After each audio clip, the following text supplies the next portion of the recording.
जमशेदपुर साकची के ठाकुरबाड़ी रोड में शनिवार को जमशेदपुर पश्चिमी के विधायक सरयू राय ने 15वें वित्त आयोग की राशि से 3 करोड़ 16 लाख की लागत से 3 योजनाओं का शिलान्यास किया। इस अवसर पर उन्होंने कहा कि जिस तरह पहले पूर्व में जमशेदपुर पश्चिम के विकास कार्य किए जाते थे, उसी प्रकार इस बार भी जमशेदपुर पश्चिम का विकास करेंगे। उन्होंने कहा कि पर्यावरण, सड़क, पुल आदि के लिए 15वें वित्त आयोग की राशि खर्च की जाएगी।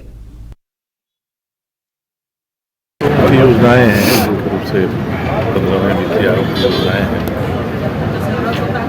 और मेरे कार्यकाल में जमशेदपुर पश्चिम में ये पहला शिलान्यास हुआ है। पता नहीं किस कारण से शिलान्यास नहीं हो पाया था। पुरानी योजनाएं उससे ही आरम्भ किया और फिर से वहाँ जमशेदपुर पश्चिम में भी वैसे ही विकास का सिलसिला शुरू होगा जैसा हमने जमशेदपुर पूर्व में किया था। योजना में क्या क्या कार्य हो वैसे? विकास मुख्य रूप से 15वें वित्त आयोग में वायु प्रदूषण को कम करने के लिए सड़कों के किनारे उसके बस ब्लॉक लगाकर जो खाली जमीन है उसको बंद करना ताकि वहाँ से धूलगर्दा नहीं उड़े और कुछ सड़कों का निर्माण है उसमें। रांची के अपर बाजार में स्कूली छात्रा के साथ छेड़खानी मामले में सीएम ने संज्ञान लेने के बाद पुलिस प्रशासन हरकत में आ गई। आईजी अभिषेक झा घटनास्थल पर पहुंचकर पूरे मामले की जानकारी लिए। वहीं मीडिया से बातचीत में उन्होंने कहा है कि आरोपी की पहचान कर ली गई है, जल्द ही आरोपी पुलिस की गिरफ्त में होंगे।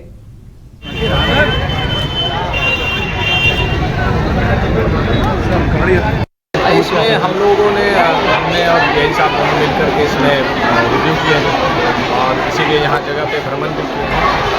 हम लोगों ने जो आदमी है उसको पहचानने की सारी कार्रवाई हो रही है। डेफिनेटली के ऑल लीगल एक्शन जो पॉसिबल है उसके अगेंस्ट में लेंगे। उसकी पहचान भी ऑलमोस्ट हो गई है और हम लोग निश्चित रूप से उसको जल्द से जल्द गिरफ्तार करेंगे।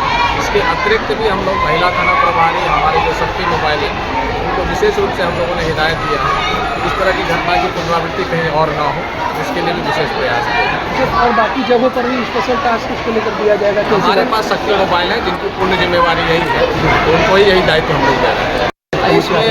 झारखंड हाई कोर्ट के न्यायाधीश झालसा के कार्यकारी अध्यक्ष सुजीत नारायण प्रसाद ने राजधानी रांची के डोरंडा स्थित न्याय सदन में झारखंड राज्य में आयोजित नेशनल लोक अदालत का ऑनलाइन उद्घाटन किया। साथ ही राज्य स्तर पर 1030 नई विधिक सेवा केंद्रों की भी लॉन्चिंग की गई है। बता दें कि पूरे राज्य में राष्ट्रीय लोक अदालत के 300 बेंचों का गठन किया गया है। सभी जिलों में डालसा द्वारा 10 लाख से अधिक पक्षकारों को नोटिस भेजा गया। झारखंड हाई कोर्ट के न्यायाधीश झालसा के कार्यकारी अध्यक्ष सुजीत नारायण प्रसाद ने कहा कि नेशनल लोक अदालत में पूरे भारत में हम दूसरे स्थान पर रहे।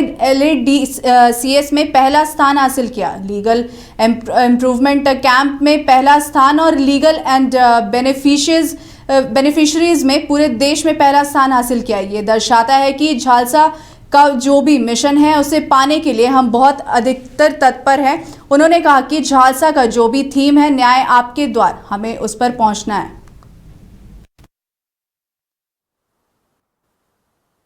फर्स्ट हुए पूरे कंट्री में करता है कि हम लोग का जो मिशन है नालसा का, उन नालसा के मिशन को हम लोग पाने के लिए बहुत अधिक तत्पर हैं। हम लोग पा रहे हैं और आगे हम लोग का आज का जो मीटिंग था ये कोशिश था कि इसको आगे बढ़ाना, जिससे अधिक से अधिक लोगों के पास जो हमारा नालसा का थीम है कि न्याय आपके द्वार में, वो वहाँ हम लोग पहुँचा पाएँ। इसी के लिए हम लोगों ने 1030 और PLVs का पंचायत लेवल में आज हम लोगों ने इंगेजमेंट करने का जो आज डिसीजन लिया, जिससे लोग PLV जितने भी पंचायत लेवल में है वहाँ जाके लोग को दूर दराज एरिया में कानून के रूप में कानूनी सलाह उनको दें, उनका राइट के बारे में बताएं। सारी चीज़ के लिए हम लोग प्रयासरत हैं और हम लोग उसको और आगे अच्छा करेंगे। लगातार लोक अदालत का आयोजन होता रहता है और साल के आखिर में भी लोक अदालत का आयोजन हो रहा है। लोगों तक क्या मैसेज पहुँचाएंगे, क्योंकि ये फ्री सेवा होती है। लोगों तक सेवा ही पहुँचा रहे हैं कि जितना अधिक जो भी लिटिगेशन है उसको समझौता करके सुलह कराएं और जो आपके पास एनर्जी है, पैसा है, उसको परिवार के ग्रोथ में लगाएं। लिटिगेशन किसी को फायदा नहीं देता है, इसी मैसेज को पहुँचाना है। यही हम लोगों का मिशन भी है और उसमें ये फायदा है कि फिर उसका अपील नहीं होता है। अगर सेटलमेंट हो गया तो फिर सेटलमेंट हो गया, for all time to come, उसका कोई अपील नहीं होता है। तो इससे अपना जो भी खर्च होना है लिटिगेशन में उसको अपने परिवार के ग्रोथ में, बच्चे को पढ़ाने में, बच्चियां को शादी करने में लगाएं, जिससे परिवार और आगे बढ़े। लिटिगेशन से किसी को फायदा नहीं होता। फर्स्ट वे झारखंड विधिक सेवा प्राधिकार के निर्देशानुसार हजारीबाग सिविल कोर्ट परिसर में जिला विधिक सेवा प्राधिकार के बैनर तले प्रधान जिला जज रंजीत कुमार ने निर्देश पर नेशनल लोक अदालत का आयोजन किया गया। नेशनल लोक अदालत को लेकर लोगों में भी उत्साह देखा और काफी संख्या में लोगों ने नेशनल लोक अदालत में भाग लिया। लोक अदालत के विधिवत उद्घाटन के पश्चात मीडिया से बात करते हुए प्रधान जिला जज रंजीत कुमार ने कहा कि इस लोक अदालत में दोनों ही पक्षों की जीत होती है, किसी भी पक्ष की हार नहीं होती है। उन्होंने लोगों से भी अपील की है कि इस लोक अदालत का फायदा जरूर लेना चाहिए।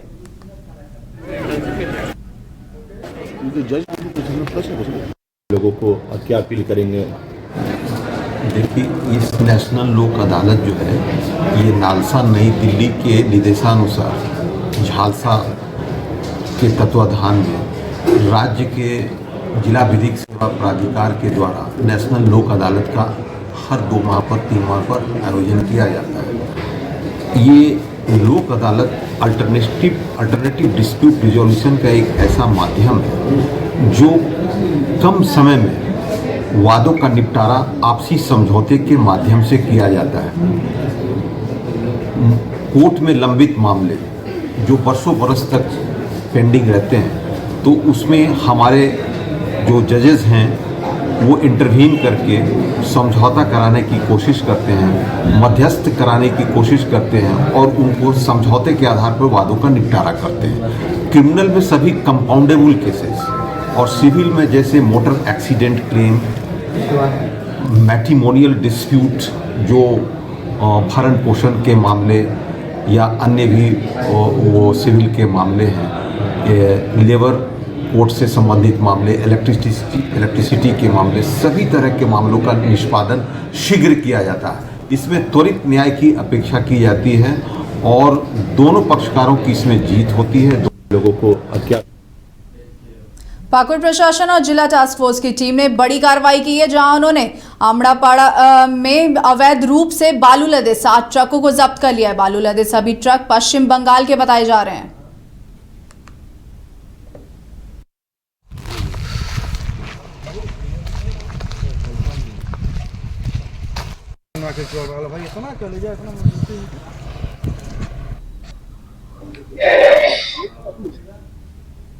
लोहरदगा जिला में पिछले कई दिनों से लगातार लूट की घटनाएं सामने आ रही है। इसी कड़ी में लोहरदगा पुलिस अधीक्षक हरीश बिन जमा को मिली गुप्त सूचना के आधार पर टीम गठित कर कार्रवाई की गई, जहां लोहरदगा थाना क्षेत्र के ग्राम जूरिया जेवी स्कूल रोड स्थित एक मकान में लूट की योजना बना रहे 3 अपराधियों को पुलिस ने धर दबोचा, जिसके पास से 2 लोडेड देसी कट्टा, 1 लैपटॉप, 1 होंडा की मोटरसाइकिल, गोली, 4 मोबाइल फोन सहित कई और चीजें बरामद की गई है। प्रेस कॉन्फ्रेंस कर पुलिस ने इसकी जानकारी देते हुए बताया कि लूटकांड में अलग अलग थानों में केस दर्ज के आधार पर हमें गुप्त सूचना मिली। इसके बाद टीम गठित कर कार्रवाई की गई और भी लोग इस कार्य में संलिप्त है, जिसकी छापेमारी की जा रही है। वह भी जल्द सलाखों के पीछे होंगे।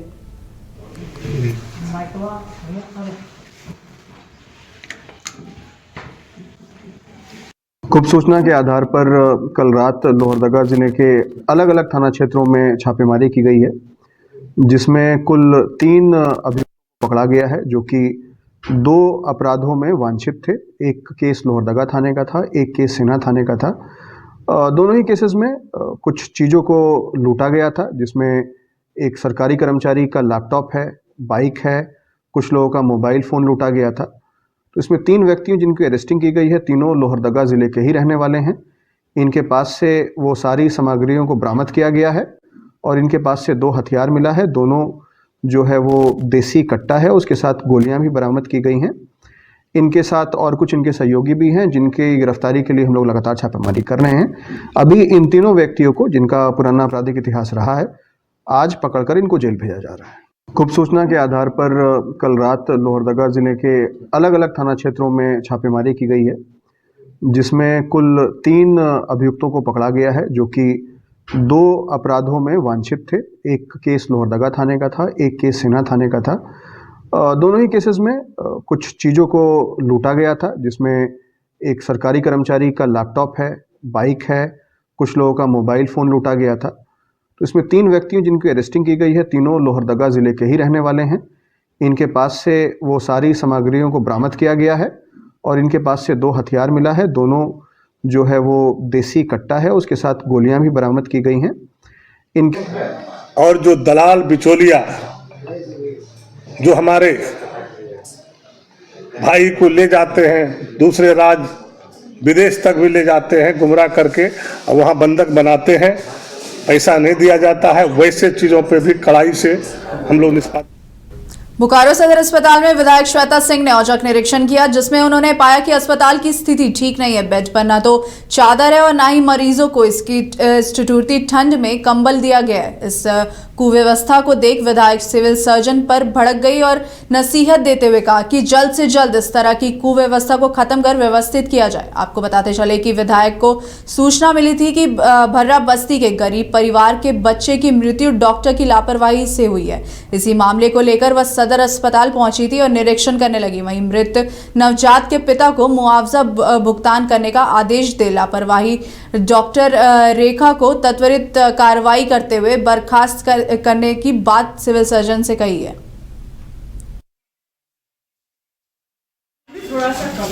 पहले हमारे सदर अस्पताल में एक लापरवाही से एक बच्चे की जान चली गई थी और उस वक्त हम विधानसभा में थे, सत्र चल रहा था, तो जो भी हो सकता था लोग उनके साथ खड़े होने के लिए वहां से हम लोग कर रहे थे। लेकिन आज जब कल हम पहुंचे हैं यहाँ पे, तो आज यहाँ आकर के एक बार निरीक्षण करके कि अस्पताल की क्या स्थिति है और बच्चे के लिए भी अब बच्चा तो नहीं रहा हमारे बीच, लेकिन उसकी माँ से भी मिले हैं, उसको भी सांत्वना दिए हैं कि हम लोग उसके साथ हैं। फिर हम लोग कोशिश करेंगे, हम थोड़ी आर्थिक अभाव है परिवार के साथ, लेकिन हम उसको समझाए हैं कि हम उसके साथ हैं, जो कुछ भी होगा हम उसके साथ मिलकर के हम लोग वो जो परिवार है फिर से प्लान करेंगे बच्चे के लिए कैसे होगा। लेकिन यहाँ पे अस्पताल से जो गलती हुई है, भूल हुई है, उसके लिए अभी हम बात कर रहे थे पूरी टीम के लोगों से कि कितना जल्दी हो सके जो डॉक्टर ये जो घिनौना हरकत वो की है डॉक्टर रेखा, उनको जितनी जल्दी हो सस्पेंड किया। सिमडेगा सिविल कोर्ट में 2000 से अधिक मामलों को सामने लाकर समझौता के माध्यम से अंतिम निपटारा करने के लिए न्याय प्रशासन ने लोक अदालत का आयोजन किया। राष्ट्रीय लोक अदालत के तहत विभागवार अलग अलग 9 बेंच बैठाकर लंबित मामलों को आपसी समझौते के तहत निपटाने का प्रयास किया जा रहा है। सबसे पहले झालसा के सचिव जस्टिस सुजीत नारायण प्रसाद ने ऑनलाइन जुड़कर लोक अदालत के कार्य और इससे आम जनता को होने वाले फायदे के बारे में विस्तार से जानकारी दी है। गर्व का दिन है। माननीय झालसा के द्वारा जो प्रोग्राम हुआ उसको आप लोगों ने देखा। उसमें जितनी बातें हैं आप लोग सबके सामूहिक प्रयास से झालसा ने एक नया मुकाम हासिल किया। पूरे देश में दूसरा स्थान पाना अपने आप में काफ़ी, इतने छोटे से ज़िले के लिए, राज्य के लिए काफ़ी बड़ी बात है। उसमें हमारे सारे लोगों का योगदान है, खासकर मीडिया बंधुओं का बहुत योगदान है जिन्होंने इसको चारों ओर फैलाया है, सारी लोगों की जानकारी दी है। आज इस प्रोग्राम के साथ साथ विकलांगजनों के लिए, खासकर उनके इस्तेमाल के लिए इस लिफ्ट का भी उद्घाटन आज माननीय न्यायमूर्ति अनुभा रावत चौधरी के द्वारा, जो यहाँ की जोनल जज हैं, ऑनलाइन उद्घाटन किया गया।